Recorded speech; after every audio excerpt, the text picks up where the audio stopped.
Kamala Harris has released her new book, an autobiography that reflects on her political journey, challenges, and lessons learned along the way. In it, she shares her perspective on leadership and the experiences that have shaped her career. Some readers see it as inspiring, while others view it as her way of explaining her political path. Either way, the book offers an interesting glimpse into the thoughts and reflections of a major political figure.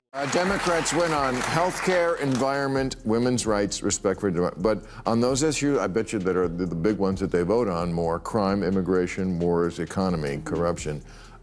So that's the takeaway there. The only thing the Democratic Party stands for today is opposition to Donald Trump. Yeah. And I just read Kamala Harris's new book, 107 No, Days. you didn't. I did? No. Then steps in talk show host Bill Maher, known for his sharp humor and unapologetic takes. Using his trademark sarcasm, he dissected Kamala Harris' recent remarks with his usual mix of wit and critique, questioning how her message connects with everyday voters. His commentary was pointed and provocative, a reminder of how public figures often face intense scrutiny in today's media arena. When they ask who has a better plan, Republicans crushing it on crime, immigration, wars, the economy, even corruption. Democrats win by 2 points on respect for democracy. Now, some of this is just because people are f***ing stupid. Bill Maher recently shared his thoughts on Kamala Harris' new book, 107 Days, questioning whether its title reflects a narrative of limited time or strategic positioning. He humorously pointed out that despite facing time constraints, Harris had significant campaign resources and strong media attention during her run. Maher's take sparked debate among viewers, some agreeing that her campaign had notable advantages, while others felt his remarks were overly critical. The exchange highlighted how interpretations of political stories can differ sharply, depending on one's perspective. Perpetuating victimhood, especially when it's false, is not a great advertisement for leadership. Kamala Harris's new memoir of the 24 election is called 107 Days, but it should have been called Everyone Sucks But Me. 107 Days is a victim's title because, get it, she only had 107 days to win. Yeah, and $1.5 billion, and a built-in army of about 75 million people who'd vote for any human-adjacent life form that wasn't Trump. Kamala Harris' book goes beyond a traditional memoir, offering her perspective on the 2020 election and her political journey. She discusses the timing of decisions during the campaign, her role within the broader Democratic Party, and her reflections on the challenges of pursuing the presidency as a woman. Harris also shares her thoughts on potential running mates and the dynamics that influenced her campaign strategy, providing readers with an inside look at the decisions and considerations faced by high-profile political figures. In 107 days, nothing is ever Kamala's fault. Biden lets her down by not stepping down sooner. Pouty face emoji. Gavin Newsom, he was asked for his endorsement, but texted, "Hiking, we'll call back." But then never did. And then he didn't even ask her to prom. America itself lets Kamala down by not being ready for the running mate she really wanted, Pete Buttigieg. So she's stuck with the Home Depot paint salesman. And the rest is herstory. Poor Kamala. We made her the star of a rom-com and didn't even give her a gay best friend. One memorable anecdote from Kamala Harris' book involves a small campaign detail: the removal of presidential stickers from cupcakes before they were given to voters. Harris reflects on the symbolic and practical challenges her team faced during the campaign, highlighting how even minor decisions can feel magnified in high-pressure political environments. Commentators like Bill Maher used the story to discuss the unexpected and often unpredictable moments that arise during campaigns, showing how even small actions can spark broader conversations about strategy and public perception.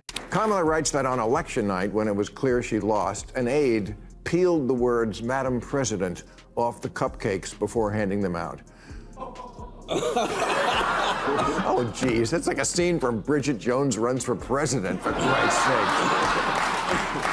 Many female leaders in politics face immense pressure to project an image of constant strength and composure. They are often expected to never show doubt, hesitation, or vulnerability, crafting a persona of unshakable confidence that reassures supporters and projects authority. While this polished image can be effective in inspiring trust, it can also mask the very human challenges, emotions, and decisions that shape their leadership. The irony is that in striving to appear perfect, leaders sometimes risk seeming distant or overly calculated, when what resonates most with people is authenticity. True leadership doesn't come from pretending to be invincible, it comes from balancing confidence with empathy, resilience with humility, and determination with self-awareness, the very qualities that make leaders relatable and inspiring.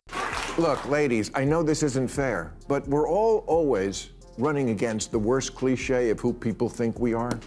Women Democrats can't look oversensitive or preachy or unable to laugh at themselves. They also can't look silly, like Gretchen Whitmer did, trying to hide in the Oval Office. They have to look brave and strong. Bill Maher recently commented on the media coverage surrounding Jimmy Kimmel and the reactions of daytime talk show hosts. He noted how opinions and commentary often shift depending on timing and perceived risk, highlighting the challenges media personalities face in balancing candidness with professional caution. When Kimmel faced suspension, many commentators remained measured in their responses, but as circumstances evolved, their perspectives became more outspoken. Maher used this as an example of how media figures navigate complex situations, showing that timing, context, and public perception play significant roles in shaping televised commentary. It wasn't a good look for the woman party that all the guys were speaking out for Jimmy Kimmel when Trump went after him, except on the woman's show, where for 5 days the outspoken hosts were suddenly as quiet as a geisha. Some media personalities have been criticized for how selectively outspoken they can be, speaking boldly on certain issues while remaining measured on others. This pattern illustrates the challenges and pressures of being in the public eye, where commentary is closely scrutinized and timing can influence how opinions are received. Observers note that while these figures often advocate strongly for accountability and social causes, they also navigate the risks of backlash when positions are controversial. The situation highlights the complexities of modern media, public perception, and the delicate balance commentators must maintain between speaking their minds and managing professional consequences. Then on the 5th day, they rose and said, "No one silences us." No one had to. You silenced yourself. Whoopi Goldberg continued, "Did you all really think we weren't going to talk about Jimmy Kimmel?" No, I thought you would, but then you didn't. 5 days? Talk about needing extra time to get ready. And if you can't take a breath and laugh at that, you're making my point for me. The Democratic Party has faced significant challenges in recent years, with debates over leadership, strategy, and policy direction shaping public perception. Some observers argue that internal disagreements and differing priorities have made it harder for the party to present a unified message, while others note the difficulties of balancing diverse viewpoints within a large political organization. Kamala Harris' book adds to this discussion by reflecting on her own experiences during the campaign and the broader dynamics at play. The narrative provides an insider perspective on decision-making, strategy, and the complexities of navigating a major political party in a fast-paced, highly scrutinized environment. Some new polling came out, and this is really, I'm speaking to the Democrats especially here, because Trump's numbers are down. They're down with Latinos, they're down with blacks, they're down 15 points with whites. And when whites say, "You're not hip anymore," ooh. And yet, in the other poll, on issues, Trump still winning. So this is your big opportunity, Democrats. He's down in the numbers, and you still can't score. Donald Trump's public approval and popularity have fluctuated over time, reflecting both the challenges of maintaining momentum and the polarized nature of American politics. While polls may show shifts in overall favorability, many voters continue to view him as influential on key issues such as the economy, immigration, and foreign policy. Analysts note that his messaging resonates with certain constituencies, particularly around economic concerns and border security, highlighting the ways political figures maintain support even amid controversy. In this context, evaluating political performance requires looking beyond popularity metrics to the specific policies and positions that shape voter perceptions. Democrats win by 2 points on respect for democracy. Now, some of this is just because people are stupid. 2 points on respect for democracy. Democrats win on health care, environment, women's rights, respect for democracy. But on those issues, I bet you that are the big ones that they vote on more: crime, immigration, wars, economy, corruption. In recent election cycles, much of the Democratic Party's messaging has focused on opposition to Donald Trump, reflecting a strategy centered on contrasting policies and leadership styles. While this approach was effective in previous campaigns, some analysts suggest that relying heavily on opposition messaging can lead to voter fatigue if it isn't paired with clear policy proposals and solutions. Observers note that voters often respond positively to campaigns that offer tangible plans for issues like the economy, immigration, and public services, highlighting the importance of combining critique with concrete vision. The discussion underscores the challenges political parties face in maintaining engagement while addressing both past leadership and future priorities. Democrats win on health care, environment, women's rights, respect for democracy. But on those issues, I bet you that are the big ones that they vote on more: crime, immigration, wars, economy, corruption.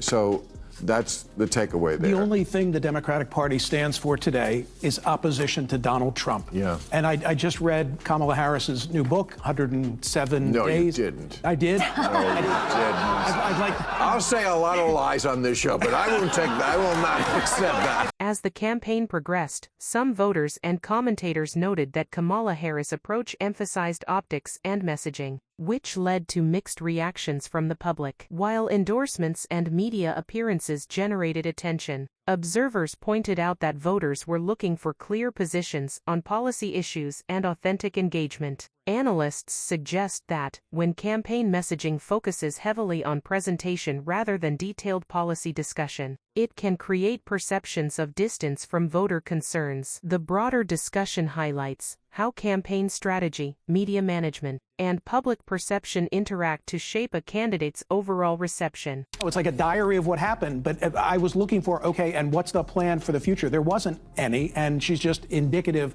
of the party at large. And by the way, that's one of the reasons she lost. She's rewriting history in the book, too. She's now against men and women's sports. Like, come on. Like, they tried to dismantle Title IX against women when she was vice president. Right. I mean, that's just one of many examples. She could have had 701 days and would have still lost that race. But you're right. The data says it's cost of living, it's inflation, it's immigration, illegal immigration, right. All those things. Everything else is at the bottom. And by the way, law and order crime. 107 days, way too many for anybody, but including her. Right. But the more they got to know her, the less they liked her.